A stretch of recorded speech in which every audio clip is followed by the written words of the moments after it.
ഇതിവിടെ ഇരിപ്പണ്ട. എടാ നീ അറിഞ്ഞ എന്നാ അടുക്കളയിലിട്ട് ഇടിച്ചടാ. അവിടെയൊക്കെ ഇടിച്ചു. ശരി ശരി ശരി ശരി മതി മതി. ശ്രീ പ്രശാന്ത് ഞാൻ വരാം. ശരി ശരി ശരി.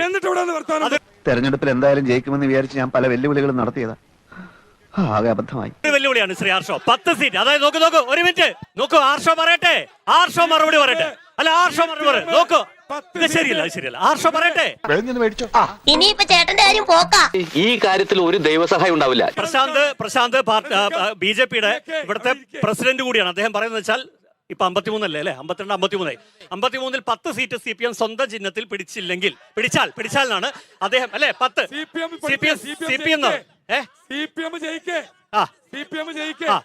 സീറ്റ് പിടിച്ചാൽ തന്നെ. ശ്രീ ആർഷോ അതെന്താ അങ്ങനെ ഒരു 53 10 പോലും പിടിക്കില്ല എന്ന് അവർക്ക് തോന്നാൻ കാരണം എന്താ? അല്ല എനിക്ക് ഈ ഘട്ടത്തിൽ സൂചിപ്പിക്കാനുള്ളത് ഒന്നതിന് തൊട്ടു മുൻപ് പ്രശാന്ത് പറഞ്ഞുകൊണ്ടിരുന്ന വർത്തമാനം അതെനിക്ക് ഇഷ്ടമില്ല.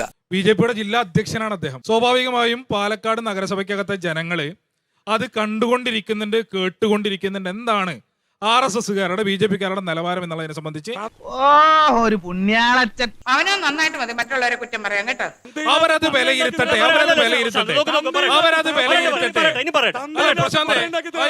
നിന്റെ പഴയ കഥകളൊക്കെ ഞാൻ പുറത്തെടുക്കും. പ്രശാന്ത് ഞാൻ പറഞ്ഞു പൂർത്തീകരിക്കട്ടെ. തന്റെ അവസരത്തിൽ സംസാരിക്കാൻ പറ്റില്ല. മോനെ അടങ്ങ്. തന്റെ അവസരത്തിൽ സംസാരിക്കാൻ പറ്റില്ല. എടാ നാക്കിന് നരമ്പില്ലെന്ന് വെച്ച് വായിത്തു എന്ന് പറഞ്ഞ് തല്ലുകൊണ്ട് ഞകണ്ട.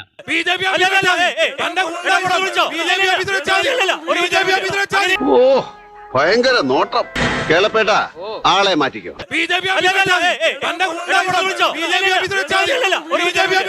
ശശിയേട്ടനോട് അവന്റെ കളി പല്ല് മേടിക്കുമെന്നാ തോന്നുന്നു.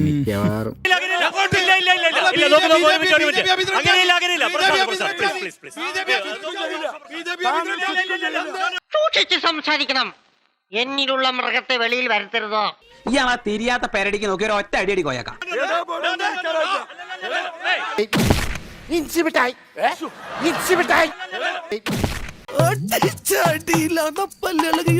സംശയം സമരം ചെയ്യാനും മലമുണ്ടാക്കാനും അല്ലാതെ വേറൊരു പണി ഞങ്ങൾക്കറിയില്ല.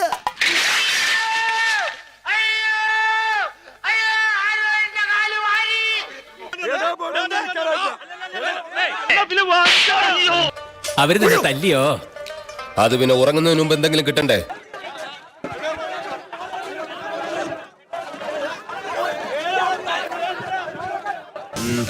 പോയോ? ആര്? എന്നെ അടിച്ചവൻ അവിടെ നിക്കണ്. പോകുമ്പോ ഒന്ന് പറഞ്ഞേക്കണം. എന്റെ പായം തലങ്ങനെ അപ്പുറത്ത് കിടക്കാം. ഒന്ന് ഉറങ്ങണം. എന്തൊരു തരിപ്പ്.